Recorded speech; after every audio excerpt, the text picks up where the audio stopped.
d'accord? Non? Toujours pas? Les micros ne sont pas ouverts, je suis désolée. Oui, mais j'ai pas de retour. Moi, il me faut un retour.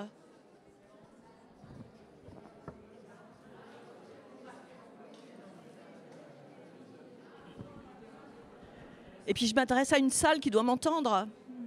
C'est la priorité tout de même. Moi,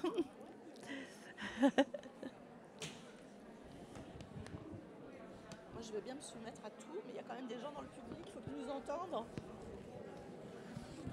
Non, elle prétend qu'elle nous entend, que ça suffit. Non, il y a le public.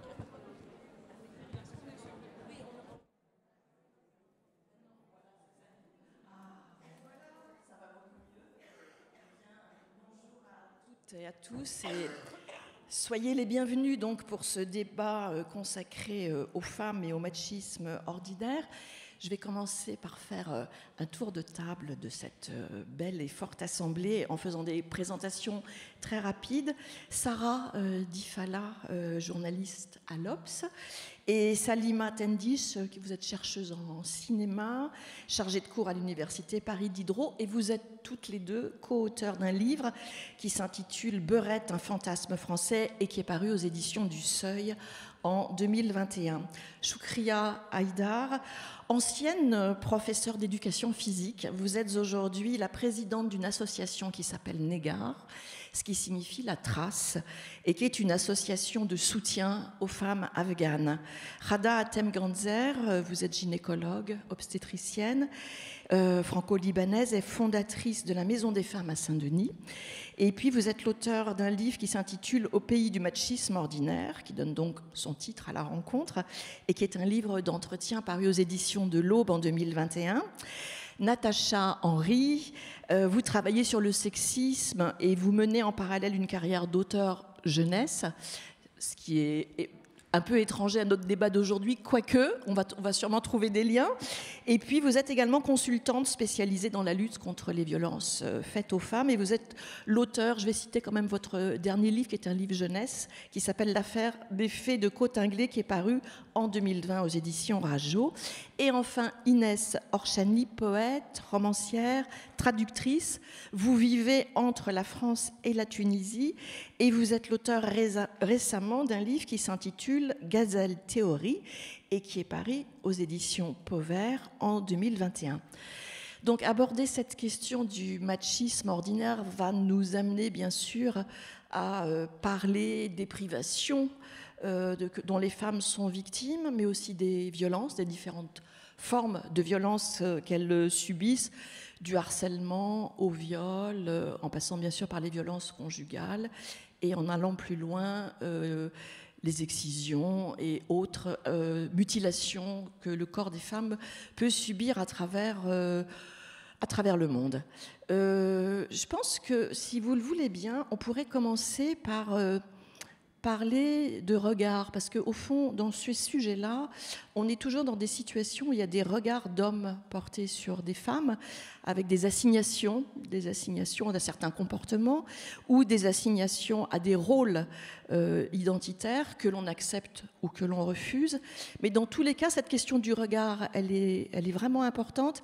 Et j'avais envie de commencer par votre livre, Sarah et Salima, parce que la question du regard, elle est vraiment fondamentale dans ce livre donc, qui s'intitule, je vous le rappelle, Beurette, un fantasme français, puisque vous dites en fait que les femmes qui sont issues de l'immigration maghrébine en France vivent avec cette assignation d'un regard qui porte des stéréotypes. Ce terme de beurette créé dans les années 1980, on s'en souvient, avait au départ une connotation plutôt sympathique, et puis il s'est profondément dégradé au fil du temps, et il est devenu réellement aujourd'hui une stigmatisation. On peut dire ça ? Bonjour à tous. Oui, effectivement, c'est le point de départ de notre enquête, Beurette, un fantasme français, que de se rendre compte, autour de 30 ans à peu près, pour Sarah et pour moi, qu'on avait vécu dans une double injonction, hein, c'est exactement ce que vous dites, avec d'une part une injonction de la part du modèle républicain français à invisibiliser notre appartenance à une communauté qui est disqualifiée, qui est celle des Arabes, mais a fortiori en tant que femme arabe, ou en tout cas perçue comme arabe, on vivait une injonction de la part de la communauté maghrébine en France à faire aussi l'effacement de notre corps dans l'espace public. C'est-à-dire qu'on s'est rendu compte que finalement le corps de la femme arabe, il pose toujours problème. C'est-à-dire que quand il est voilé, il pose problème parce qu'il ne répond pas à l'injonction d'appartenir au corps social français. Quand il est hypersexualisé, il pose problème à tout le monde, mais en particulier à la communauté maghrébine, puisque la femme devrait effacer son corps, effacer sa poitrine, effacer ses seins, effacer son existence dans l'espace public. Donc effectivement, on est parti de ce sentiment de malaise qu'on ressentait à d'autres titres, c'est-à-dire dans la façon dont on pouvait exister en tant que femme arabe dans la société française, du point de vue de l'assignation à la religion. C'est-à-dire que quand on est une femme d'origine maghrébine, on est forcément musulmane. Non, il y a aussi des gens qui ne sont pas musulmans. On est censé avoir une certaine sexualité, être vierge jusqu'au mariage, etc., dans les perceptions qu'on a des femmes d'origine maghrébine. Donc nous, notre travail, ça a été d'explorer tous ces stéréotypes. Mais effectivement, ce qui nous a poussé, ce qui nous a amené à faire ce texte, à faire cette enquête, à aller auprès d'une trentaine de femmes pour les interroger là-dessus, c'était vraiment l'idée que ce qu'on avait pu ressentir, nous, à titre individuel, ne nous concernait pas que nous, n'était pas que dans notre tête, mais relevait d'un problème d'ordre collectif, politique. Oui, c'est un livre dans lequel il y a une part de témoignage qui est importante, puisque vous êtes concerné au premier chef, bien sûr, par ces questions-là. Vous avez prononcé à l'instant le terme de sexualité. Ce qui est intéressant dans votre enquête, c'est que très vite, vous dites que ce terme de beurette apparaît en première occurrence sur les recherches, sur les sites de pornographie. Donc ça indique tout de suite quelque chose d'extrêmement fort. Oui, voilà, pour compléter un petit peu ce que dit Salima, c'est en effet l'évolution de ce terme est assez symptomatique de la représentation qu'on se fait de la femme arabe en France. Donc, comme vous le disiez, en fait, ce terme date à peu près des années 80. Il est le féminin de beurre. Et il signifie, il englobe plutôt la femme d'origine issue de l'immigration qui serait symbole d'intégration réussie, une enfant de la République, à l'inverse, on va dire, pour schématiser, de l'homme arabe qui était plutôt le voyou, la racaille. C'est vrai que c'est un mot que nous, on ne connaissait pas et qu'on n'utilisait pas du tout. Donc je pense que pour les femmes des années 80 qui étaient adolescentes et jeunes femmes, elles l'ont sans doute utilisé pour elles-mêmes, mais c'était quelque chose de plutôt valorisé. Et puis ce terme a sans doute disparu un petit peu, il a ressurgi dans les années 2000 et je dirais que ça coïncide plutôt avec les attentats du 11 septembre et du surgissement du terrorisme et du développement du terrorisme international. Et là on le retrouve, donc comme vous le disiez, dans les films porno, dans les catégories de films porno. Ça devient une industrie, réellement, la beurette. Il y a même un film qui s'appelle Beurette rebelle. Et il y a des chercheurs qui ont travaillé là-dessus et qui ont travaillé sur la représentation de cette femme d'origine maghrébine dans ces films-là. Et elle est souvent présentée comme une fille sans éducation, enfin sans éducation du moins, qui n'est pas allé très loin dans les études et qui s'adonne à des activités sexuelles contre rétribution. Et c'est devenu... Voilà, ce sont des stéréotypes sexistes et qui ne sont pas du tout valorisants pour nous. Et à tel point que... et ces films-là sont très regardés. Donc, selon ces sites, c'est la première requête qui est faite en France. Et on serait le seul pays à le faire. Et c'est devenu une insulte. Ça a tellement envahi ces plateformes-là qu'aujourd'hui, dans les cours d'école, beurette est devenue une insulte pour désigner une fille qui serait... trop libérée, trop vulgaire, trop maquillée, et cela indépendamment d'ailleurs de son origine ethnique. Voilà. C'est également la question du regard que vous posez, Inès, en interrogeant ce terme de gazelle, qui est donc le sujet de votre livre.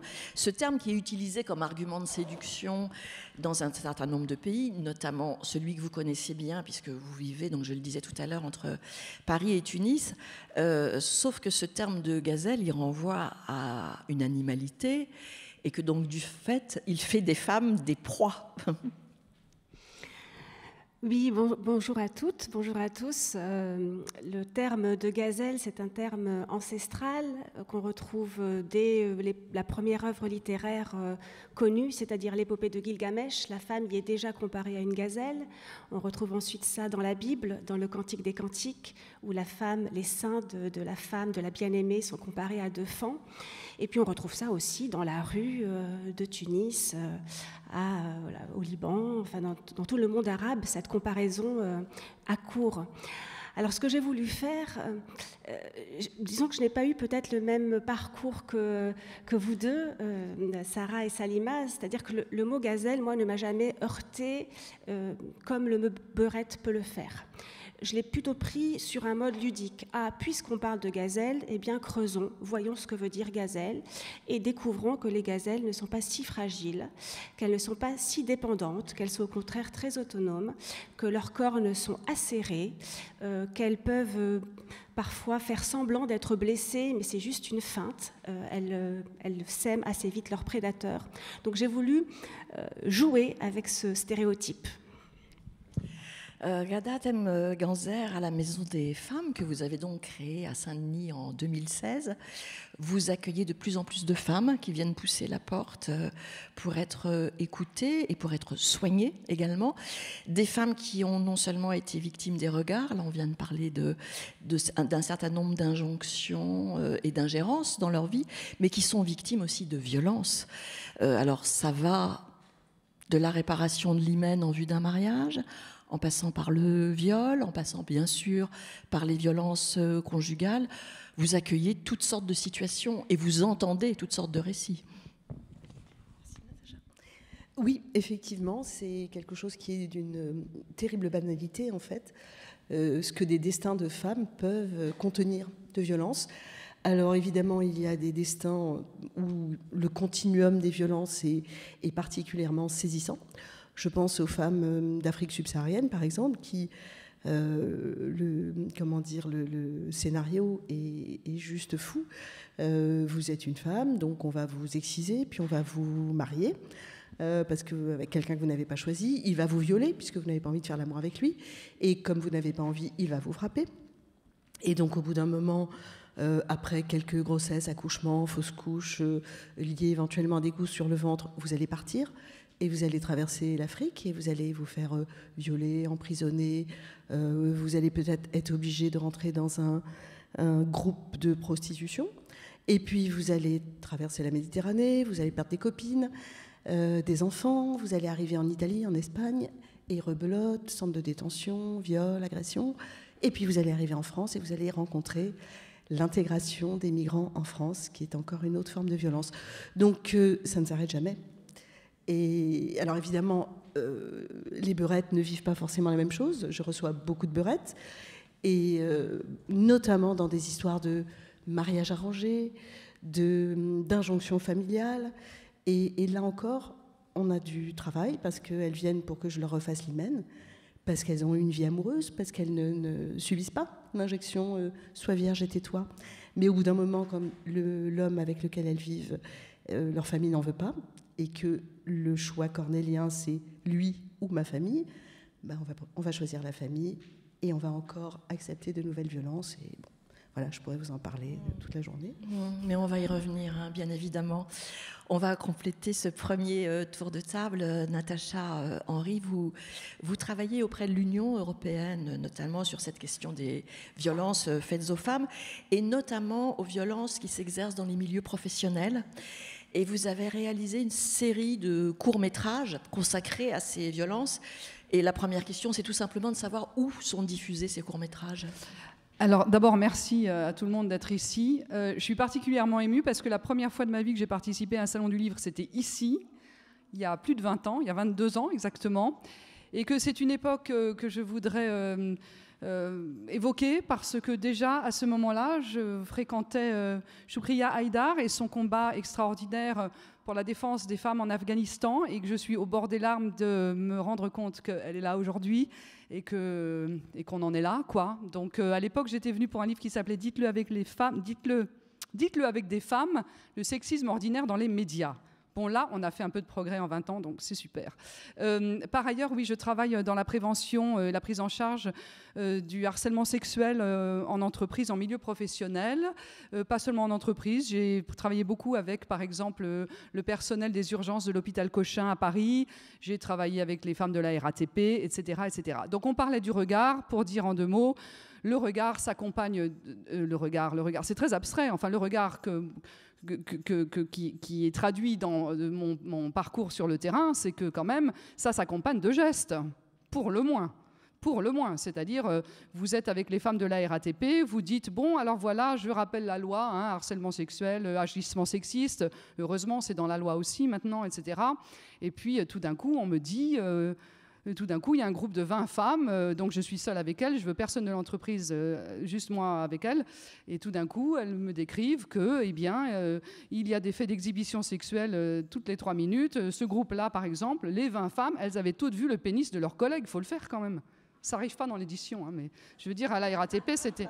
J'ai dû faire... Pas toujours... Non, mais j'ai dû faire un signalement parce que c'était un groupe de femmes qui était un groupe sécurité. Elles avaient un port d'armes et elles m'ont dit en pleurant, un jour, on va retourner l'arme contre nous ou contre notre agresseur. Je veux dire, le regard, vous voyez ce que je veux dire? C'est-à-dire, les infirmières à Cochin, elles me disaient... Ah ouais, il y en a, ils sont un peu tactiles. Alors tu te dis, ah ouais, tactile, ok, d'accord, vas-y, décris. Ah ben, il veut des petits massages. Et puis après, il fait une main aux fesses en disant, ah ben, allez, vas-y, notre boulot, il est tellement dur, tu comprends, on est médecins, c'est hyper dur, on déstresse et tout. Voilà, donc le quotidien des femmes, c'est ça aussi dans la sphère professionnelle. Et ma préoccupation, c'est qu'elles ne savent pas, elles ne connaissent pas la loi. Elles sont à un niveau de tolérance inouï. C'est pas très grave après tout et tout. Donc on est obligé de définir, nous, le niveau de peur et le niveau d'adaptation. À quel moment elle adapte sa journée à ce problème? J'évite de prendre l'ascenseur avec lui. Je ne vais pas à la cantine quand c'est lui. Je gare ma voiture de l'autre côté. J'arrive à 9h au lieu de 10h parce que machin, etc. Il y en a même qui font une approche à un collègue. Tu veux pas faire semblant qu'on sort ensemble? Comme ça, l'autre, il va arrêter de me... Bon, et puis alors, évidemment, ça escalade. Donc, voilà. Pour revenir sur les courts-métrages, en fait, c'est une petite erreur. Un de mes courts-métrages d'animation ont été faits pour l'association Libre Terre des Femmes qui prend en charge les femmes victimes de violences conjugales à Paris. Et ce sont des films donc, de prévention sur les violences conjugales. Et ils ont la particularité d'avoir été doublés en 12 langues parlées par les femmes étrangères non francophones en France, donc arabe, mandarin, soninké, bambara, etc. Ils sont disponibles gratuitement sur Internet, ltdf.fr. Allez-y, ils servent dans les formations et tout. Mais c'est plus violence conjugale. Enfin bon. Tout est lié. Malheureusement, ça fait aussi partie de ces différentes formes de violence qu'on aborde. Et on finit ce premier tour de table avec vous, Choukria, et on se déplace en Afghanistan. Après 20 ans de paix, les talibans donc, sont de retour en Afghanistan. Et on le sait, leur première cible, ce sont les femmes. Il faut peut-être commencer par dire que les femmes afghanes n'ont pas seulement conquis leur liberté au cours des 20 années qui viennent de s'écouler. En fait, elles avaient des droits bien avant. Mais on sait que pendant leur premier passage au pouvoir, je rappelle que les talibans ont eu le pouvoir entre 1996 et 2001, ils ont éradiqué la totalité des droits des femmes. Et là, on sait que ça va recommencer. Ça a déjà recommencé. Oui. Merci de m'avoir invité à cette table et pour que j'exprime les paroles des femmes afghanes, les paroles de nos femmes en général. Et cette belle intitulée de cet événement, Aller vers l'avenir, c'est assez difficile, comme notre ami dit. On a commencé l'association des garçons soutien aux femmes d'Afghanistan en 1996, quand les talibans, pour la première fois, a pris Kaboul. Et bien sûr, je ne pouvais pas rester silencieux, parce qu'en 1995, j'étais déjà à Kaboul et j'avais fait une étude de quoi s'agit les talibans. J'ai dit, si ce n'est pas moi que je me lève, donc je collabore avec les talibans. Parce que les autres ne savent pas, ne connaissent pas les talibans. Je dois dire qui sont et de quoi ils sont capables. Bien sûr, à cette époque, dès qu'ils arrivaient à Kaboul, ils ont éradiqué par leur décret officiel la totalité, même la plus infime, les droits des femmes, la liberté des femmes et même l'existence des femmes en Afghanistan. Et par ce biais, c'est-à-dire la femme en tant que personne ou individu ou central de la famille, de la société. Donc, elles enchaînaient les hommes et la société par le même biais. La femme prisonnière, fautif, et l'homme gardien de prison. Donc, tout le monde est sur le coup des talibans. Et les enfants, bien sûr, ils ne vivaient que dans la peur et la terreur. Donc, la société dans son ensemble était prisonnière. Donc, la place des femmes, l'étude des femmes, la responsabilité des femmes, qu'elles soient en Afghanistan ou ailleurs, durant toutes ces années de militantisme, j'ai compris. Elle est au centre de la politique mondiale. Et à travers les femmes, en tout cas en Afghanistan, on enchaîne les hommes et on habitise les enfants. C'est comme ça que, aujourd'hui, de nouveau, je n'ai pas la même responsabilité, la même charge de travail qu'il y a 20 ans. Heureusement, aujourd'hui, on connaît un peu le visage des talibans, on sait de quoi ils sont capables, même si la diplomatie pakistanaise et les Chinois et d'autres qui sont corrompus par l'argent de drogue, parce que l'Afghanistan, c'est la première producteur de drogue, alors ça fait beaucoup d'argent. Même dépenser 10%, ça corrompt beaucoup de monde.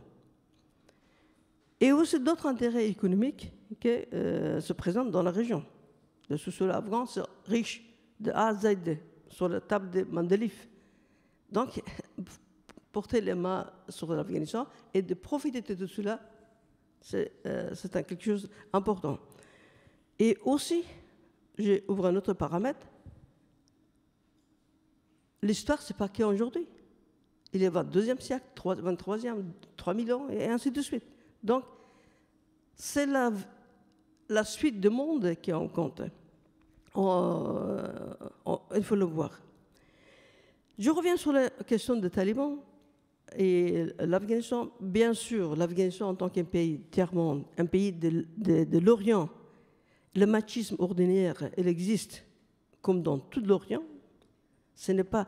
Il y a une différence un peu fondamentale entre la culture de l'Orient et la culture de l'Occident. Un peu, que ce soit Chine, que ce soit l'Inde, que ce soit l'Afghanistan, dans la totalité, il y a une différence par rapport au corps, la place des femmes et le respect des femmes. C'est-à-dire tout est un peu différent. Mais je ne veux pas étudier ça et je ne veux pas rentrer dedans. Ce n'est pas ça. Mais les femmes afghanes vivaient leurs droits. En 1919, les premières femmes ont siégé à l'Assemblée nationale. Ils étaient membres de l'Assemblée nationale en Afghanistan. En 1964, on avait 4 députés femmes. Et aussi, on avait 2 ministres des femmes, dont une était ministre de la Santé, mais c'était une ministre brillante. Aujourd'hui, au moment, pour la première fois, les talibans sont arrivés au pouvoir, nous étions, rien qu'en France, plus de millions des hommes et des femmes de bonne volonté. Nous avons travaillé acharnés, ensemble, pour défendre les droits des femmes afghanes contre les talibans qu'elles avaient supprimés et qui présentaient un danger pour les droits des femmes à travers l'Afghanistan pour le monde. Parce qu'ils radicalisaient les pensées musulmanes d'une manière complètement aberrante. Ce que fait les talibans, ça ne concerne pas du tout ni la culture de l'Afghanistan, ni les croyances des populations de l'Afghanistan. C'est quelque chose de politique, spécifique, pour rendre enchaîner la femme, les hommes et les familles. Donc, nous avons travaillé pendant des années, pendant plusieurs années, ensemble, à travers jusqu'à l'Europe. On a pu mobiliser à travers le monde suffisamment de force, surtout le féminisme en première ligne, et aussi les défenseurs des droits de l'homme et les démocrates du monde. On a combattu, ils ont chassé les talibans du pouvoir, on avait 20 ans d'années plutôt de paix. Les droits qu'avaient les femmes afghanes auparavant, donc, elles sont revenus dans la Constitution pour qu'ils restent, pour qu'on ne puisse plus les toucher. Et on ne cherche pas, parce qu'à l'époque, l'Iran travaillait beaucoup pour garder un peu les lois algériennes ou iraniennes, les femmes secondaires. Donc on travaillait farouchement pour avoir égalité de droits hommes-femmes dans la Constitution. Clairement. Aujourd'hui, durant de vingtaine d'années, bien sûr, il y avait cette possibilité technologique et aussi ce regard, cette arrivée des milliers des hommes et des femmes de bonne volonté, donc a permis les femmes et les filles en Afghanistan et les hommes qui défendaient ça d'émerger et de s'exprimer plus important qu'on le voyait il y a encore quelques mois. Aujourd'hui, le retour des talibans et la diplomatie pakistanaise qui tente à faire reconnaître les talibans à travers surtout de l'Europe en premier lieu, et que celle-ci ait pu arriver, on a pu arriver à cet stade parce que les Américains, ce gouvernement, grande démocratie du monde, a fait un accord avec les talibans en 2020. En leur disant que vous êtes le plus fort, et se mis à genoux devant, pardonnez-nous, eh bien, on va quitter l'Afghanistan, vous êtes maître de place. Choukria, on va revenir en détail sur la situation des femmes afghanes, et on va reprendre, mais je voudrais que la parole circule un tout petit peu. Oui. Pour dire que dans le machisme ordinaire, je ne parlais pas. Il existe en Afghanistan comme partout. Donc, notre cas, dépasse même le thème de ce débat. Merci. Bien évidemment, il y a des différences. Et on va revenir d'ailleurs sur cette question que vous avez soulevée et qui est importante, qui est effectivement l'écart entre Orient et Occident. Si on revient à la situation, disons, française, qui est celle que vous examinez la plupart d'entre vous, et il y a peut-être une dimension qu'il faudrait introduire, parce qu'on a bien compris que l'enjeu, c'est le corps. Voilà, c'est clairement ce qui apparaît dans vos différents témoignages, et notamment cette assignation à une forme de pureté du corps féminin, peut-être apporter un éclairage historique qui est intéressant et important, parce que cette notion du corps, elle porte vraiment la trace de toute l'histoire coloniale. Il y a d'ailleurs des historiens qui travaillent maintenant vraiment sur cette question-là. Ça veut dire qu'il y a eu pendant des siècles et des siècles, dans les pays occupés notamment par la France, au Maghreb, des fantasmes qui se sont construits et dont le corps féminin porte la trace encore aujourd'hui. On est vraiment dans une imbrication là, de questions qui sont assez compliquées. Oui, Salima. Je crois que c'est là où on peut faire le lien avec ce que vient d'expliquer Choukria sur la façon dont le corps de la femme est un enjeu de rivalité de pouvoir. C'est-à-dire que c'est un territoire de lutte. Et en fait, c'est vraiment ça qu'il faut bien saisir. C'est là où on peut trouver un lien. C'est-à-dire que non, les femmes en France ne vivent pas la même situation politique du point de vue du droit, du point de vue du cadre de rapport de force que les femmes afghanes. Là-dessus, il n'y a pas de débat. Mais là où, par contre, il y a quelque chose qui fait lien, c'est de voir comment, dans le cas des femmes d'origine maghrébine, nous, ce qui nous a frappé au cours de notre enquête, quand on interrogeait toutes ces femmes pour savoir ce qu'elles faisaient de cette double appartenance culturelle, parce qu'au début, c'était ça, nous, notre point de départ, on se rendait compte on a découvert cette histoire de la beurette, film pornographique.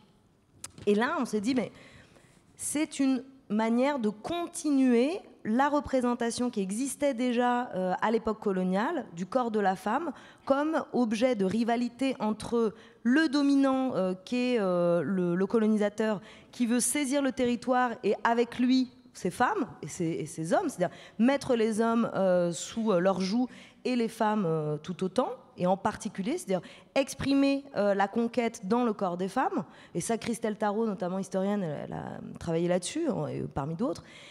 Et de l'autre côté, donc dans la continuation de cette manière de considérer la femme comme un enjeu de lutte de pouvoir, on observe qu'elle continue de l'être sur le territoire postcolonial français, lorsque la communauté maghrébine résiste, veut garder ces femmes. Et il veut garder ces femmes pour des raisons d'ordre religieuse, du patriarcat, mais aussi pour des raisons politiques, de manière de dire les femmes nous appartiennent, elles ne peuvent pas trahir la communauté. Trahir la communauté, ça voudrait dire se donner à l'autre, justement. C'est-à-dire être le territoire conquis.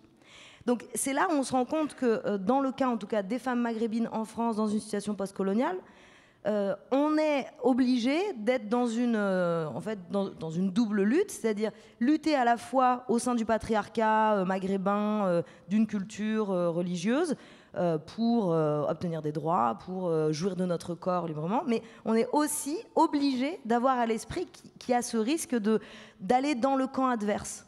Et quand on veut justement pas être dans cette idée du double camp, mais dans un dépassement de cette manière de percevoir le corps de la femme maghrébine et des Arabes en France, bah on est un peu dans l'impasse, justement.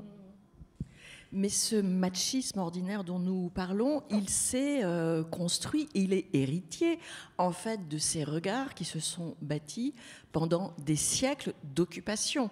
Puisque là je fais référence bien sûr à l'histoire coloniale.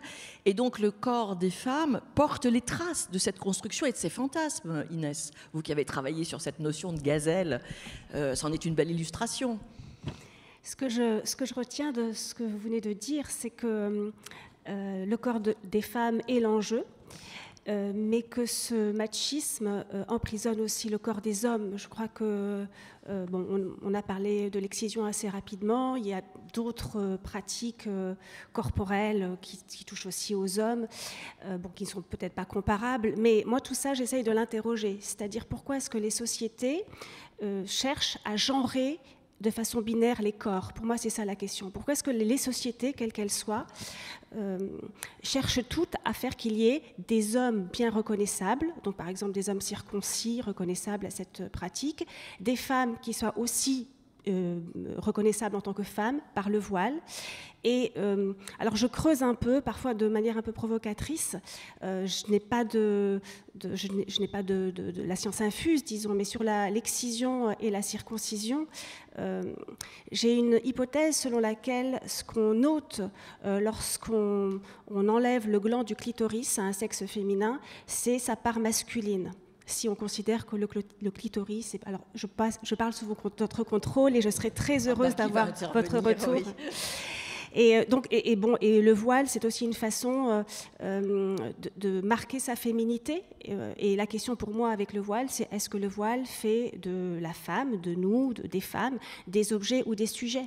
Si le voile fait d'elles des sujets, eh bien, leur corps leur appartient. Si le voile fait d'elles des objets, eh bien, là, peut-être qu'on peut questionner un petit peu.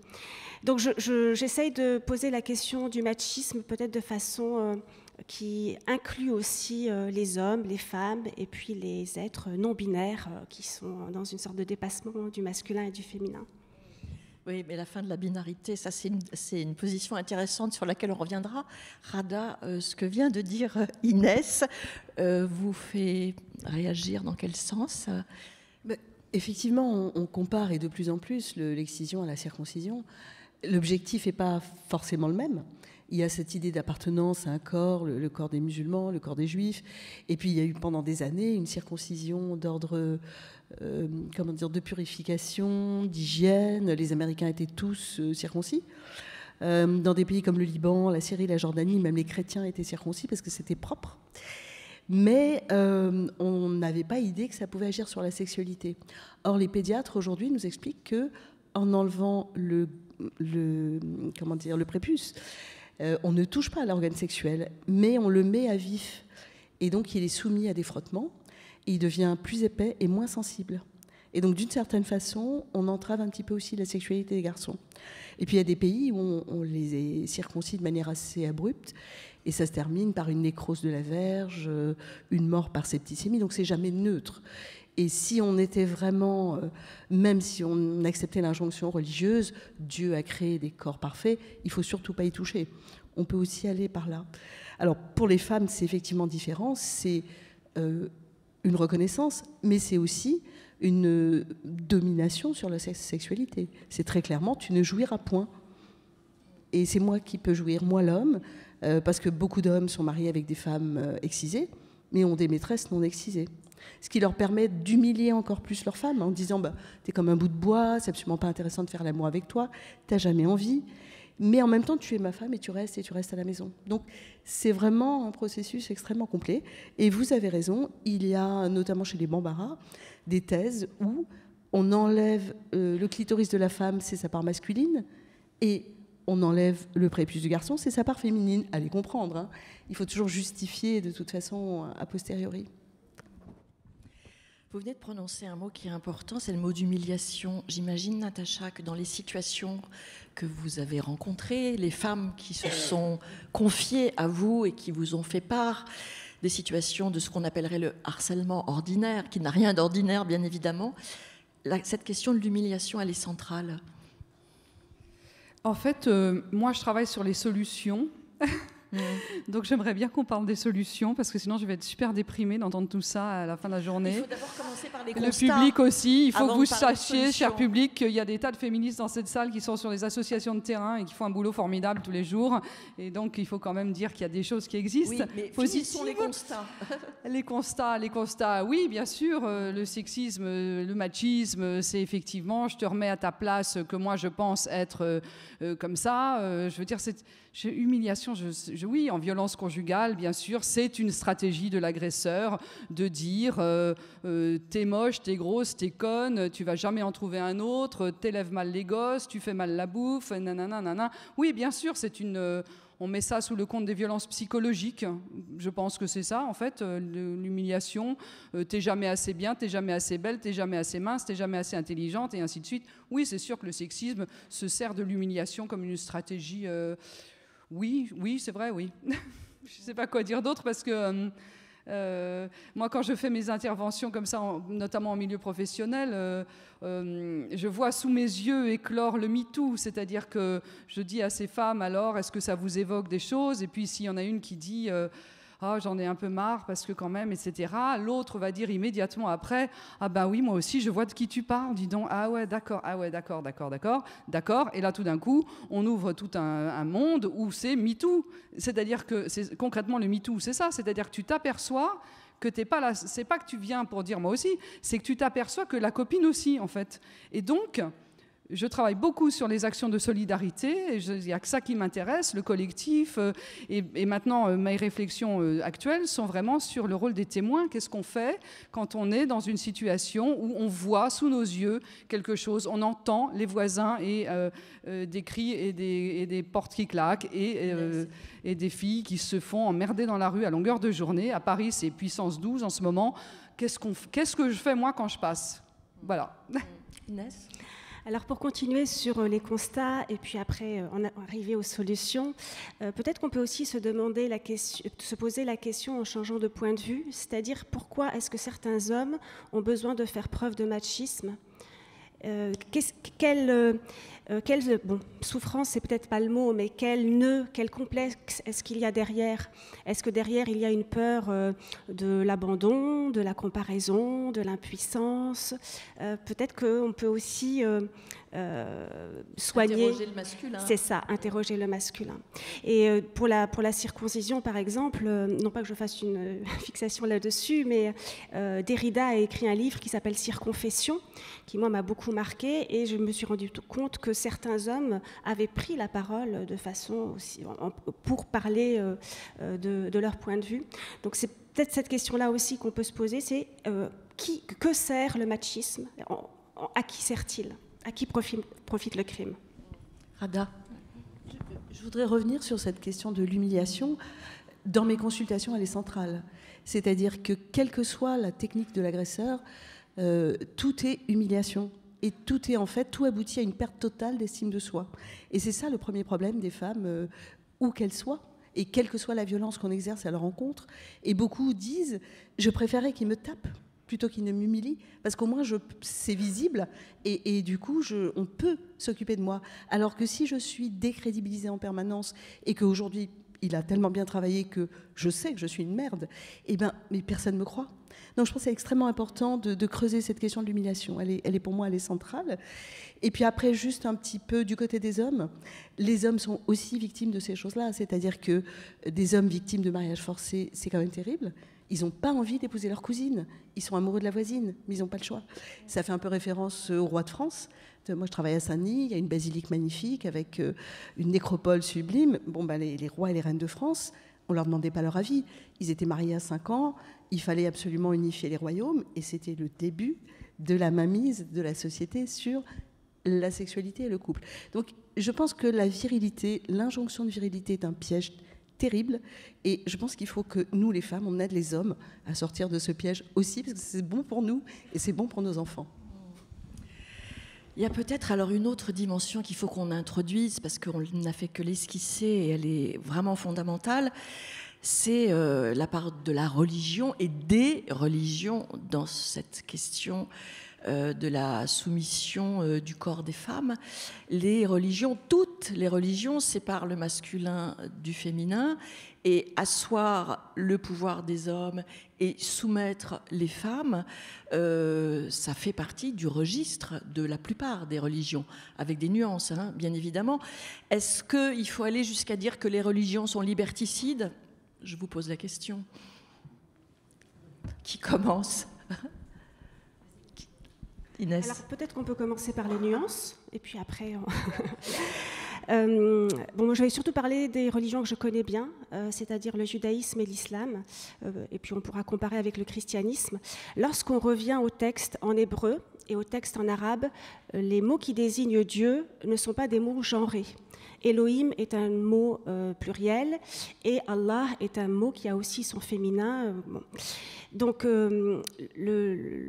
la binarisation, si on veut, je ne sais pas si elle est dans les textes ou dans la lecture des textes. Et pour moi, il y a un problème de lecture des textes. Quant aux personnages prophétiques, on en trouve beaucoup, des personnages féminins. Dans la Bible, énormément des femmes qui prophétisent, qui agissent, mais que deviennent-elles ensuite dans les sociétés ? Je crois que c'est plutôt la sécularisation des religions qui pose problème. Que font nos religions quand elles deviennent politiques, quand elles entrent dans l'espace public ? Choukria ? Oui, non. Oui. Oui. Quand les religions deviennent politiques. Oui, quand la religion devient politique, voilà, la catastrophe, on le voit en Afghanistan. Bon, aussi dans les autres pays, ou dans le passé, en Europe. On avait, ou dans différentes religions, où la femme n'avait pas le droit d'aller à l'école, n'avait pas le droit de toucher les livres, parce que c'était des femmes. Et disons, 2-3 000 ans, d'une manière ou l'autre, la religion a dominé, mais parfois aussi a tenté à améliorer la vie des femmes. Si on prend le pur sens de la religion, en islam, le mariage n'est pas obligatoire, c'est pas farz, mais si les gens ne s'entendent pas, c'est obligatoire de se séparer. Donc, ils n'ont pas le droit de faire du mal à leur conjoint, mais ils ont se demandé de se séparer.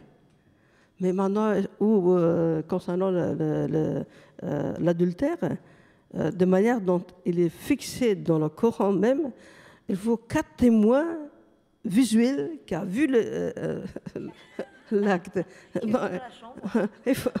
Maintenant, il faut la trouver. Mais maintenant, ça, c'est tel qui était dit. Mais maintenant, le charia et le charia de Taliban, ça n'a rien à voir avec ce qui est dit dans l'islam même, où la place de la femme. Le prophète Mohammed est se marié avec Khadija. C'était une commerçante, une femme puissante, une femme célèbre. C'est elle qui a demandé d'épouser le prophète, qui avait 20 ans, moins qu'elle. Et c'était la personne de confiance qu'elle avait auprès d'elle, et c'est elle qui a donné toute sa puissance, la célébrité et l'argent pour avancer l'islam. Donc, pour dire, mais aujourd'hui, nous vivons l'islam comme une anti-femme totale, partout. Bon, donc, je ne vais pas m'avancer parce que je n'ai pas fait d'études particulières là-dessus. Donc, pour ne pas dire des choses que je n'ai pas étudiées, donc je préfère m'arrêter ici. Oui, Salima. Ouais, moi, je voudrais aller exactement dans ton sens, Choukria. Moi, je vais faire une intervention absolument pas de spécialiste. Donc, je n'ai pas lu le Coran, je n'ai pas étudié cette religion. Mais ce que je peux en observer, en tout cas, si on prend la situation en Algérie, notamment dans les années 90, c'est que de la même manière qu'en Afghanistan, à un degré peut-être moindre, on pourrait dire, l'islam, alors peut-être que quand on connaît les textes et quand on les a étudiés, on se rend compte que l'application qui est faite de l'islam n'est pas celle qu'on croit, etc. Mais en tout cas, dans les faits, c'est-à-dire dans la façon dont l'islam est utilisé par des pouvoirs politiques, dont on négocie avec une certaine lecture des textes. Je pense par exemple en Algérie à la façon dont le gouvernement FLN, pour sortir de la guerre civile, a négocié avec des islamistes qu'il a placés dans son Assemblée nationale. Il a donné du pouvoir aux islamistes. Donc, est-ce que les islamistes ont une lecture du Coran qui est juste ou pas? Moi, je suis incapable de le dire. En tout cas, ce qu'il en reste, c'est que cette manière dont l'islam se vit et se pratique au quotidien et s'utilise en Algérie aujourd'hui, et par voie d'analogie, on pourrait dire, et de rapport avec cette terre ici en France, bah ça s'exprime d'une manière, effectivement, de soumission des femmes, d'absence de liberté. Et ça, alors savoir est-ce que c'est dans le texte ou pas, on ne peut pas le dire, mais en tout cas, c'est ça l'expression que l'islam prend dans le Maghreb d'aujourd'hui et bien au-delà. Oui. Sarah, Non, voilà, il y a un autre je micro. voulais juste rajouter, mais rapidement, et puis c'est compliqué, mais par rapport aux femmes que nous on a interrogées dans le livre, parce qu'on leur a beaucoup parlé aussi de ce que faisaient pour les femmes qui se disaient musulmanes ou qui ont hérité d'une éducation musulmane, ce que ça leur faisait de vivre avec cette religion un petit peu dans leur intimité, dans leur quotidien. Et en fait, on voit bien, on a un petit peu constaté, encore une fois, c'est pas une enquête scientifique, on n'a pas eu des centaines de personnes, mais une trentaine de personnes qui étaient quand même plutôt, du coup, représentatives de nous, qu'en fait, il y a une certaine violence, notamment, par exemple, sur la sacralité à la virginité. Donc c'est quelque chose qui est très très fort dans les pays du Maghreb, on le sait, mais en France, chez ces femmes-là, même si elles ne pratiquent pas cette religion, elles ont hérité de quelque chose qui fait qu'elles sacralisent le fait de faire l'amour avec un garçon et qui leur pose quand même ensuite des problèmes, des interrogations. Parfois, pas toujours, j'ai vraiment pas du tout envie de généraliser, mais parfois des problèmes avec être libre de son corps, en faire ce qu'on en veut, et parfois, alors c'est pas très très grave hein, par ailleurs, mais elles ont une sexualité tardive parce qu'elles se sont posées aussi beaucoup de questions, alors même qu'elles ne sont pas forcément musulmanes et pratiquantes. Rada, cette question bien sûr de la sacralité de la virginité, vous la connaissez bien. Ouh là là. Oui. Et je me bats. Non, je voulais juste dire qu'elle avait des conséquences encore plus graves, c'est-à-dire qu'elles ont une sexualité anale pour préserver leur hymen. Et ça, c'est quand même fou. C'est-à-dire qu'à 18 ans, de s'obliger à avoir exclusivement des rapports par l'anus, alors qu'on ne connaît rien à la sexualité, parce que l'hymen a, même quand on n'est pas pratiquant, une espèce de truc magique. Je l'ai perdu. On me l'a volé, je l'ai donné, c'est horrible. Ça donne lieu à des années de psychothérapie, c'est épuisant. Donc je pense qu'il faut vraiment désacraliser l'hymen et arrêter d'en faire quelque chose d'aussi important. Alors sur l'hymen, bon là aussi j'apporte peut-être un petit peu de l'eau ou du grain à moudre. Le tabou n'est pas dans le Coran. Donc peut-être qu'on est on est devant une alternative. Soit on revient au texte, et ça va être très long, parce qu'on ne va pas être d'accord sur les interprétations, il faut apprendre la langue, il faut revenir. Soit on sépare le privé du religieux, et en tant que femme, on se détache de ce surmoi religieux. C'est-à-dire que peut-être qu'il est temps que l'on se regarde nous-mêmes, et non pas qu'on soit dans le regard de l'autre, que ce soit le regard du père, du frère, ou du religieux. Oui. Très bref. Je vous dis un petit exemple. J'avais une amie, une membre de l'association, une écrivaine qui est probablement, vous le connaissez, Juliette Masse. Elle écrivait beaucoup sur la femme islam. Dans les années 98, 19, 2000, on avait beaucoup de... Bon, elle était à nos côtés, c'était une force importante, mais il y avait une définition et une expression qui m'a dérangée. Quand elle parlait des femmes islam, elle cherchait les femmes embobinées complètement, farfond, selon voilà, ce que disaient les talibans ou les saoudiens. Mais nous, ici, on était occidentalisés. Et j'ai dit, mais attends. Bon, une fois, j'ai essayé de le faire comprendre. Juliette, je suis là, devant toi. Ça n'a pas de sens occidentalisé. Je suis moi et toutes les femmes qui sont autour de moi. J'étais prof. Toutes mes élèves sont des musulmanes. Mais ce terme se permet d'intervenir au niveau du choix de l'individu. C'est une manière d'insulter en face. Une fois, on avait des discussions un petit peu plus vives, parce que bon, j'avais beaucoup de respect pour elle. Je me dis, mais là, il faut arrêter. Si on parle de l'Orient occidentalisé ou orientalisé, avant que l'Orient soit occidentalisé, bah, l'Occident est orientalisé. Parce que la religion vient de l'Orient. Mais maintenant, quand je regarde une photo, un film ou autre chose, que je sois de l'Afghanistan, d'Afrique ou de Paris, c'est pareil. On inspire. Donc ce terme n'a pas de sens. Ceux qui utilisent le taliban, et beaucoup de gens qui disent, ça fait 21 ans, depuis les acquis des Afghans depuis 20 ans, on les garde. Et les talibans les gardaient, c'est pour ça qu'on essaie de sauver un nombre qui dérange par des pays autres, par certains pays, pour tranquilliser les talibans. Donc, il n'y a pas de culture occidentale qui arrive en Afghanistan. Ils ne sont pas occidentalisés. La culture ne dépend.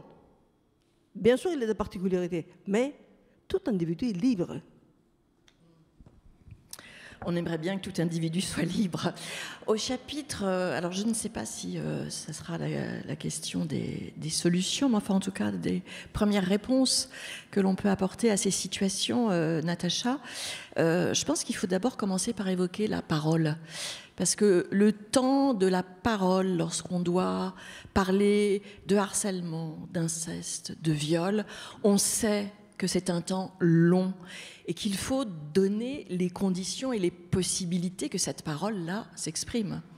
Vous avez entièrement raison, parce qu'on nous a dit « prends la parole, prenez la parole se libère », tout d'un coup, du jour au lendemain, la parole se libère. En vérité, quand et à qui? Et qu'est-ce qui se passe après?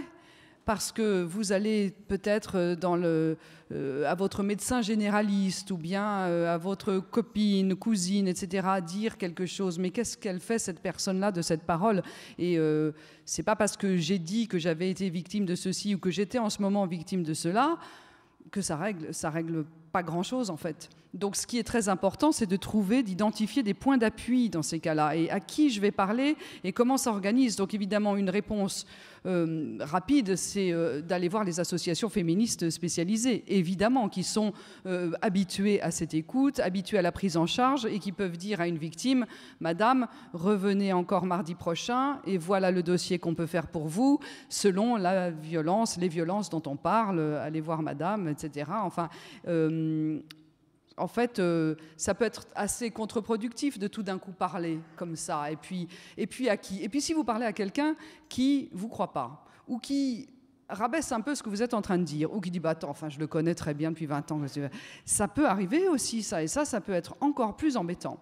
Et une situation que j'observe très souvent, c'est évidemment la question de la preuve, notamment dans les agissements sexistes, harcèlement sexuel, disons, pour rester juste sur ce sujet-là, déjà pas mal, et qui concerne un monde fou.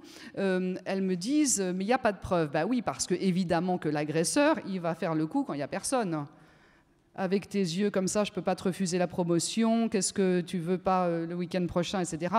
Ah bah dis donc, j'adore quand tu te mets en jupe, et ainsi de suite, et ainsi de suite. Et puis des pressions de plus en plus épouvantables, qui font de plus en plus peur. Et la culpabilité de la victime, moi je ne suis pas psy, mais enfin on l'entend quand même, donc tu ne peux pas vraiment le dire à ton conjoint quand tu rentres, parce qu'il va quand même dire, bah t'as raison, enfin finalement, peut-être qu'il ne faut pas que tu ailles en jupe au bureau finalement, donc c'est affreux. Et donc, cette histoire de la preuve est extrêmement importante, puisqu'elles disent, Personne ne va me croire parce que je n'ai pas de preuves et je tiens à vous le dire en 2 mots vraiment, les preuves, elles existent. 1, tu notes tout ce qui t'arrive. Mardi à 14h, il est rentré dans mon bureau, il m'a dit « Ah bah dis donc, ce t-shirt, c'est super. » 2, tu fais la liste. Si c'est pas toi qui fais la liste, t'en parles à une copine. Et si t'es la copine, tu notes.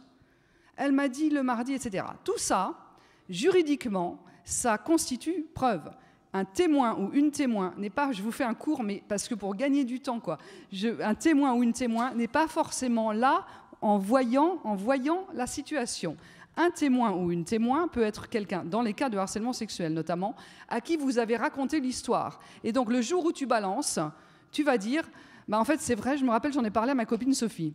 Et alors là, on va voir Sophie. Et elle dit, mais ouais, je me souviens, on était en train de dîner au resto japonais et elle n'en pouvait plus, elle était complètement... Et elle m'a rappelé 3 jours plus tard, il avait recommencé, ouais. Et ça s'appelle en droit français, je m'arrête là après, mais quand même, c'est important de retenir ça. En droit français, c'est un faisceau d'indices concordants. Le récit de la victime, il tient debout. Et après, il y a des gens qui sont témoins, ils n'ont pas vu, ils n'ont pas entendu, mais ils t'ont entendu toi quand tu leur as raconté l'histoire.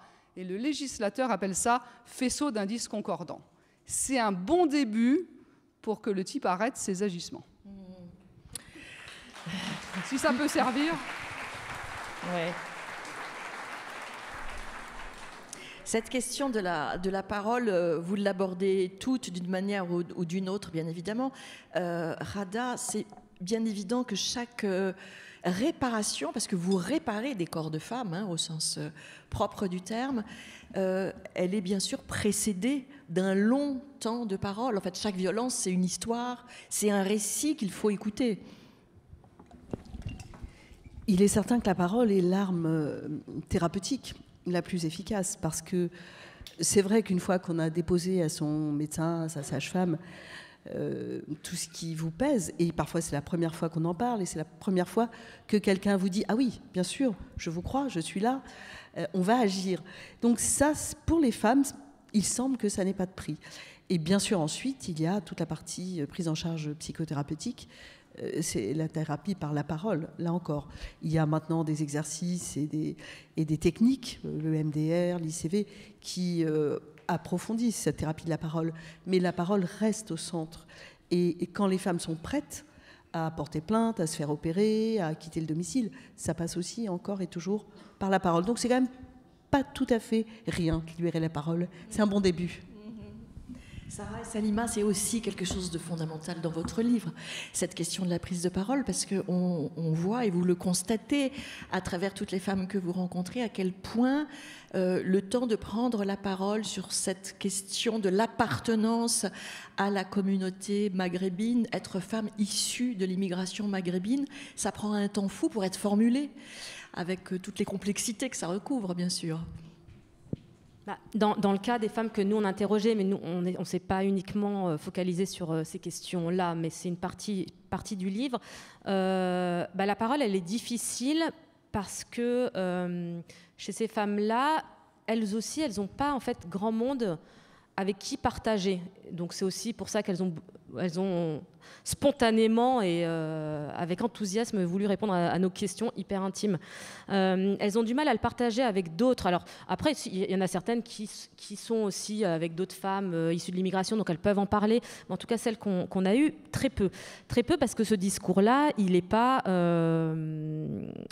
dit déjà dans l'espace public, dans le débat public, on en parle peu.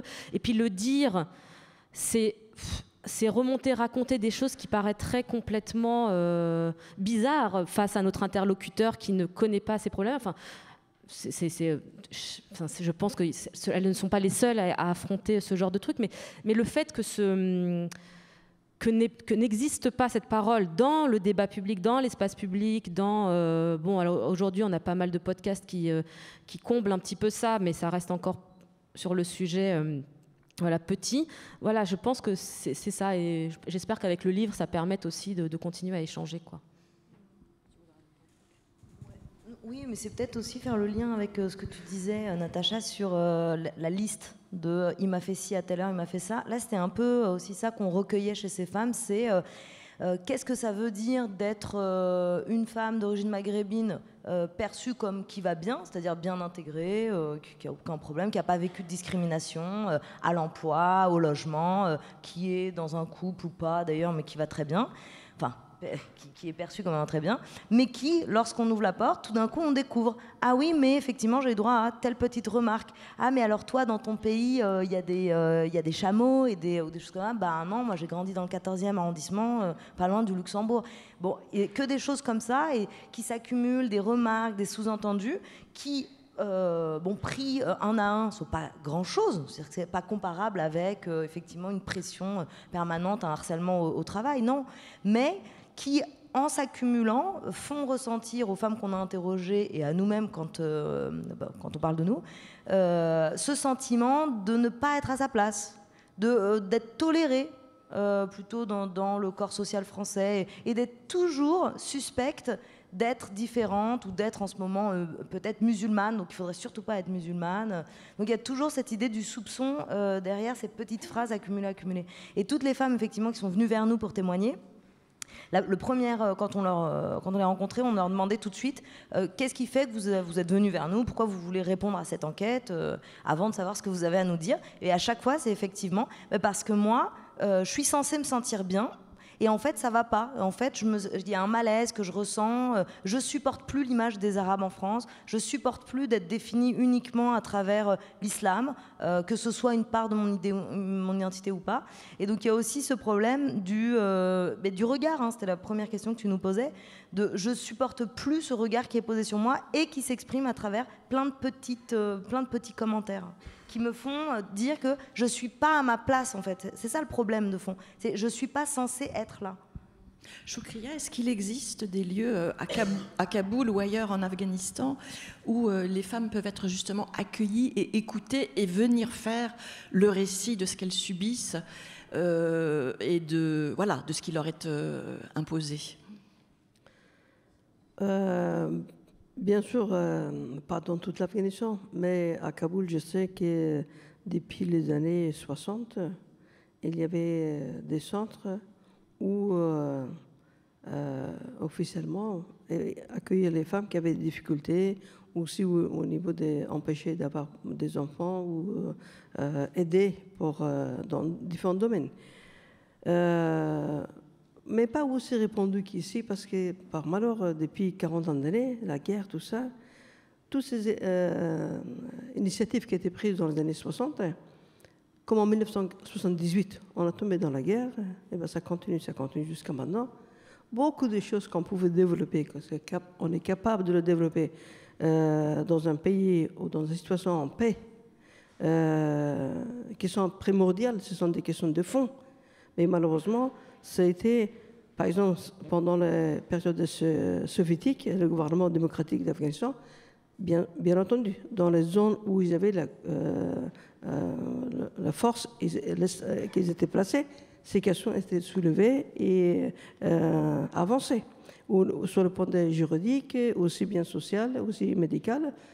Mais par contre, dans la majorité totale des pays où il y avait l'affrontement, non, au contraire, tout est reculé. Donc, et maintenant, aujourd'hui, tout est arrêté, il n'y a plus rien. Une dernière chose que j'aimerais vous soumettre à toutes avant qu'on donne la parole au public, parce que c'est un mot qu'on n'a pas encore vraiment prononcé, c'est le féminisme, parce qu'on pourrait considérer que le féminisme est la réponse à ce machisme ordinaire dont on parle. Bien sûr, il existe des formes de féminisme extrêmement différentes, et notamment entre Orient et Occident, ça va de soi. Mais je me demande si, au fond, au lieu de creuser sans cesse les différences entre les différentes formes de féminisme, on ne pourrait pas en appeler à une sorte de communion de conscience qui ferait que voilà, on aurait un socle minimum qui irait effectivement de l'avertissement entre femmes d'une forme de solidarité à une réflexion qui permettrait précisément de cesser de se diviser et de se séparer pour au contraire voilà, exprimer des voix un tout petit peu plus... je crois que c'est vous, Inès, qui en parlez dans votre livre, hein. de cette question-là. Oui, je rêve un féminisme monde dans mon livre, mais c'est une utopie sans doute aujourd'hui. Est-ce que c'est une utopie? Je ne sais pas. On peut. Aujourd'hui, c'est vrai que les féminismes se blessent parfois les uns les autres sur des questions qui ne sont pas des questions de détail. Peut-être que l'une des premières choses que l'on peut faire en tant que féministe, c'est lister tout ce sur quoi nous sommes d'accord, et mon corps m'appartient. Je pense que c'est une idée, un principe qui est partagé par toutes les féministes. Ensuite, ce sur quoi nous ne sommes pas d'accord, eh bien, on peut le creuser pour essayer de comprendre pourquoi nous ne sommes pas d'accord. C'est-à-dire pourquoi est-ce que, pour prendre un exemple que je connais, en Tunisie, lorsqu'une fémène montre ses seins avec un slogan, elle choque même les féministes tunisiennes. Et pourquoi est-ce que dans d'autres endroits, une féministe voilée va devenir inaudible parce qu'on va focaliser sur son voile? Donc ça, essayer de comprendre pourquoi nous ne sommes pas toujours d'accord sur la forme.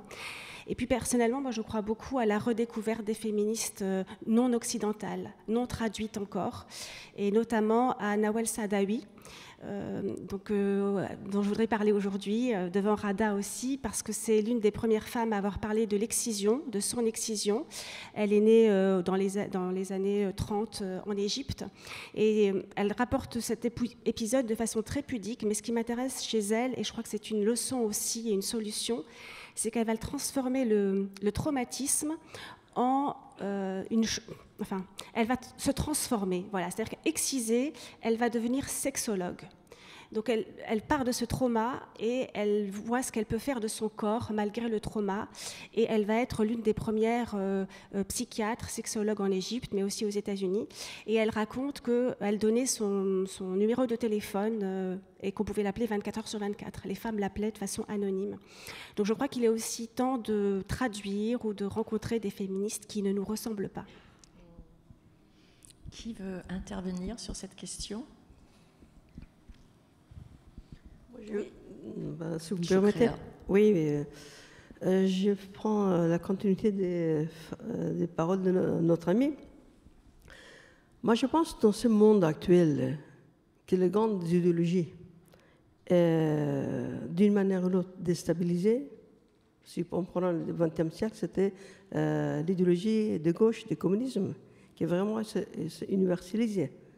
Ou la mondialisation qui a commencé il y a une quarantaine d'années, et qui est maintenant économique. Quand on voit la conséquence, c'est les catastrophes. Dans le reste, il n'y a que de dispersion, que d'affrontements, que ce soit la religion, que ce soit l'ethnie, que ce soit la nation. Il n'y a que de dispersion, que de diviser, que mettre les uns contre les autres. La seule pensée qui unisse les riches et les pauvres, de nord et sud, est ouest, c'est le féminisme. Moi, je trouve cette conscience de le prendre vraiment, et cette force qui traverse tout le monde. Ce n'est pas pour prendre le pouvoir, pour établir l'ordre de droit. Ça, c'est universel. Merci.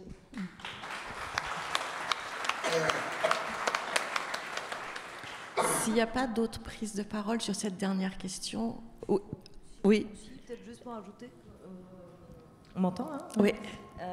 C'est que moi, ça ne me pose pas vraiment de problème qu'il y ait un éclatement des mouvements, que ce soit dans le féminisme ou dans d'autres cadres de lutte.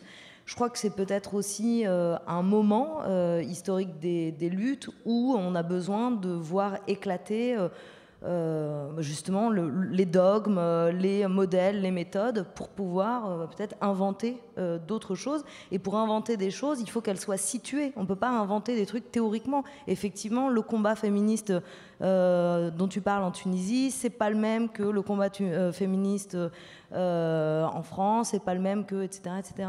Alors oui, il y a une base universelle qui est la domination de la moitié de l'espèce humaine par l'autre. Donc, effectivement, là-dessus, on va se retrouver. Oui, il est question d'une domination, donc au même titre qu'une domination sociale, au même titre qu'une domination religieuse. Voilà. Donc, effectivement, c'est le même ressort d'action, mais pourquoi pas accepter l'idée qu'on peut inventer des choses de manière située pour peut-être aller vers une démultiplication des luttes. Pourquoi vouloir nécessairement converger? Moi, je ne suis pas convaincue par cette idée qu'il faille converger. Parce qu'il y a de la, comment dire, il y a de l'inconciliable. Comment on fait, comment moi qui suis féministe non voilée, je vais pouvoir me concilier avec une féministe voilée? Je peux pas. Je peux juste accepter son combat, reconnaître effectivement qu'elle est dans une lutte de résistance contre une forme de domination, de refus de son identité, etc., etc. Mais moi, je n'ai pas envie de lutter aux côtés de cette personne. Mais j'ai envie qu'elle lutte, par contre, j'ai envie de défendre son combat. Donc on ne peut pas résoudre. Rada ? Oui, moi je suis, mon féminisme est de terrain, et je pense qu'il faut qu'on reste quand même tout à fait d'accord sur mon corps, mes choix, mes droits. Et je voudrais juste dire un mot qui est encore un gros mot dans plein d'endroits, c'est avortement. Donc ça, c'est peut-être quelque chose qui nous rassemble et contre lequel on peut continuer à se battre. Se mettre d'accord, oui. Oui, si vous permettez, oui, je vais oui. effectivement rebondir là-dessus. Le féminisme est un mouvement historique. On ne l'a pas inventé la semaine dernière. Ça fait des décennies et peut-être pour nous, on peut l'ancrer dans le 19e siècle déjà. C'est une lutte pour l'égalité des droits, pour la mixité, l'universalisme et le corps étant absolument libre et une vie sans violence avec nos choix personnels, individuels. Tout ça dans un contexte collectif apaisé. Donc c'est important de continuer sur cette route-là. Bien. Mais je vous propose de passer aux questions. Je ne sais pas s'il y a des micros dans la salle pour... Oui, c'est le cas, il y a des micros pour pouvoir recueillir vos questions qui sont bien sûr les bienvenues. Oui, madame, au deuxième rang.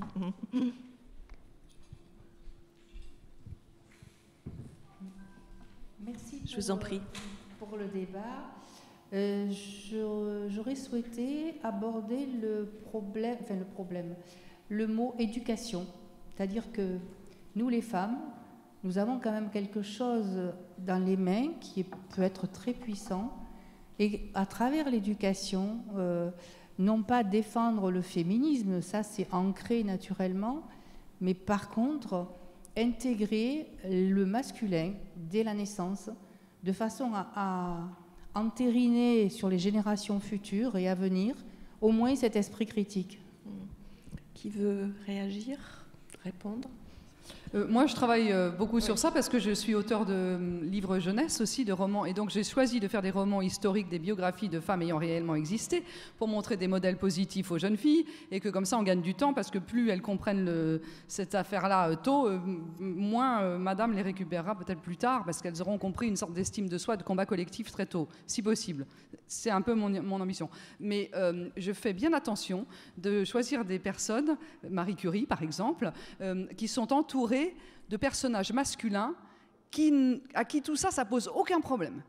Le père de Marie Curie, il voulait que sa fille fasse des études, il était archi pour, il les a laissés partir de Varsovie à Paris à un moment où tu ne pouvais pas envoyer des textos pour dire que tu étais bien arrivé. Et donc c'est très important pour mon travail de trouver de ces modèles historiques où la mixité est absolue. Les démocrates sont des deux côtés, il n'y a aucun problème avec ça. Donc vous avez raison, il faut commencer tôt. Commencer par l'éducation. Et son mari, Pierre Curie, pardon. Oui. Si quelqu'un cherche le prince charmant, le modèle, c'est Pierre Curie. Oui. Ah oui, il faudrait qu'il y en ait beaucoup, des comme lui. Autre question ? Bonjour, je voudrais savoir quelle est la bonne réaction face au sexisme ou machisme ordinaire. Comment réagir ? Salima dit Salima. Salima dit. Frapper. Bon. Oui, c'est vrai qu'il y a différentes formes, donc ça dépend bien sûr de la forme que ça prend. La réponse est adaptée aux formes. Ah, les blagues un peu... D'accord. Les blagues salaces, comme on dit. Oui, Inès. Oui, ouais. Si le sexisme dont on est victime est une forme de combat, moi je crois beaucoup à l'art martial. Je crois qu'il faut se faire... Donc ça veut dire décentrer son adversaire, utiliser cette force, cette violence qui est en lui pour bousculer son centre de gravité, le neutraliser s'il vous fait du mal, s'il est dangereux pour vous, et ensuite fuir avec un trait d'humour. Pardon, je voudrais quand même signaler que les agissements sexistes sont interdits par la loi. Vraiment, quoi. Et donc, une blague, et puis c'est tout, plus jamais, peut-être, mais des blagues à répétition, c'est absolument, le côté relou, etc., c'est interdit par la loi. Dans le contexte professionnel, en tout cas, lisez les textes de loi. Hein. Ah bah, à la maison, Oui. Il faut des stratégies. Choukria, oui. Oui, simplement, je pense que même pour la réponse que nos amis ont donnée d'une manière très intéressante, je reviens sur la question précédente. Je pense que l'éducation est les bases même de tout, de toutes ces problématiques que nous avons devant nous. Si les talibans ou en Afghanistan, ils ferment toutes les écoles de filles, et des écoles de garçons ne font que les écoles coraniques. C'est empêcher le savoir, la connaissance. D'ailleurs, les talibans au Iran, c'est des ignorants. D'ailleurs, l'éducation, le livre, c'est le pilier même de l'humanisation. Et pilier même, quand je parle de l'humanisation, c'est le rapport homme-femme, le féminisme. On peut prendre encore une dernière Bonjour. question. Oui, là-bas au fond, on vous écoute. Vous m'entendez ? Oui. Bonjour. Moi, c'est Bonjour. un témoignage pour répondre à la question de la dame. Je viens de changer de travail. Je suis passée d'une équipe typiquement féminine à une équipe totalement masculine. Des gens très gentils, hein, pas d'arrière-pensée, mais d'une lourdeur, je ne vous dis pas. Vraiment, les machos du Sud, des blagues, c'était matin et après-midi. Et je suis tout à fait d'accord pour l'art martial. La meilleure réponse, c'est l'attaque. J'ai été pire qu'eux, je les ai fait rougir, j'ai dit des blagues horribles et ils étaient totalement déstabilisés parce que j'ai une image de femme douce, etc. Et comme j'étais encore plus salace qu'eux et plus directe, ça a été réglé, on s'entend très bien. Je me suis mis au diapason. Moi, j'ai beaucoup travaillé dans des équipes techniques, dans des usines et tout. Souvent, heureusement, fort heureusement, il n'y a pas d'arrière-pensée, c'est une manière d'être. Et quand ils sont en groupe, c'est encore pire. Parce qu'ils se font un petit concours de mal, celui qui sera le plus... je ne sais pas comment vous expliquer, enfin, vous voyez ce que je veux dire, un peu le plus dominant, le plus grossier, celui qui ose. Et alors, ça les déstabilise. Je vous promets, il y en a qui rougissaient, quoi, voilà. Donc, la meilleure défense, c'est l'attaque. Il faut avoir de l'humour, il faut le prendre au deuxième degré. Ils s'y attendent pas du tout et ça recadre les choses. Puis, voilà. Bien, mais écoutez... Ah, pardon, ben, ça sera la dernière intervention, madame, ou la dernière question. Oui, je voudrais poser une question un peu sérieuse, excusez-moi. Si les droits des femmes, c'est politique, si le féminisme, c'est politique, alors quelle réponse est-ce que nous donnons ici ? Quelle réponse donnez-vous ici autour de cette table ronde ? Merci.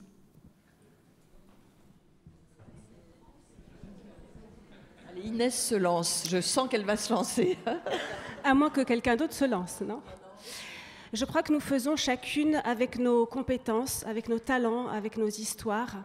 On n'a pas beaucoup parlé chacune de nos histoires, mais si on creusait, on trouverait sans doute des points communs entre nous toutes. Donc le politique, c'est le travail qu'on exerce, mais je crois aussi que c'est le témoignage.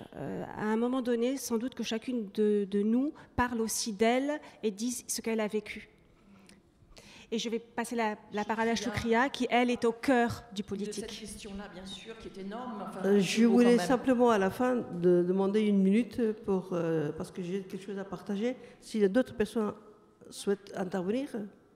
La minute est à vous, Choukria. Bon, d'accord. Merci.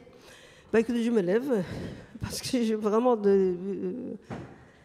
on a bien discuté vraiment sur le machisme ordinaire. Je suis invitée ici en dehors d'ordinaire, c'est-à-dire par rapport aux difficultés qu'aujourd'hui vivent les femmes en Afghanistan et cette calvaire qui est l'apogée de tout ce qu'on peut discuter ici. En ce moment, comme tout à l'heure j'expliquais, après j'ai arrêté, je prends très rapidement où j'avais laissé mes paroles. Donc, nous étions des millions à dénoncer, à forcer les Nations Unies et les pays occidentaux et les pays dirigeants qui disent la décision mondiale. Ils ne sont pas 50, il y en a 10 au plus grand. Donc, je fais appel à vous, en tant que citoyens, en tant que femmes, en tant que féministes. Ne laissez pas les femmes afghanes toutes seules dans le silence. Là-bas, sur le coup des talibans, elles manifestent dans la rue. Elles réclament leur droit de travail. Les hommes, on les massacre, on les tue, on les frappe. Elles sont dans la famine actuellement, mais elles résistent.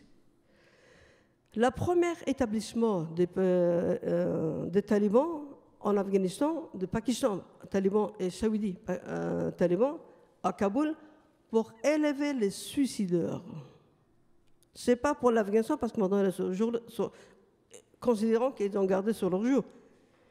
Après les accords américains avec les talibans, nous avions, mais alors, explosion de 10 à 20 par jour sur le territoire. Sur 5 ans, on avait 45 à 50 000 soldats assassinés. 70 000 personnes, des citoyens ordinaires, sont assassinés. Alors, mais ces suicidaires qu'ils sont en train de préparer, ce n'est pas pour là-bas, c'est pour ailleurs. Mais ailleurs, c'est où? C'est ici. C'est la Russie, et ainsi de suite. Donc, je lance appel vers vous, parce que j'ai entendu que l'Europe, un peu tout doucement, tentait, sous la pression des diplomaties pakistano, saoudiennes, les pays du Golfe, Khalij, et les Chinois, essaient de reconnaître les talibans, de donner l'officialité. Pour ma part, la reconnaissance des talibans égale nos reconnaissances des droits des femmes et des êtres humains et la charte des droits de l'homme. Donc, aidez-nous, aidons-nous. Maintenant, l'Afghanistan est dans l'enfer. Tuons les talibans sur place. Merci.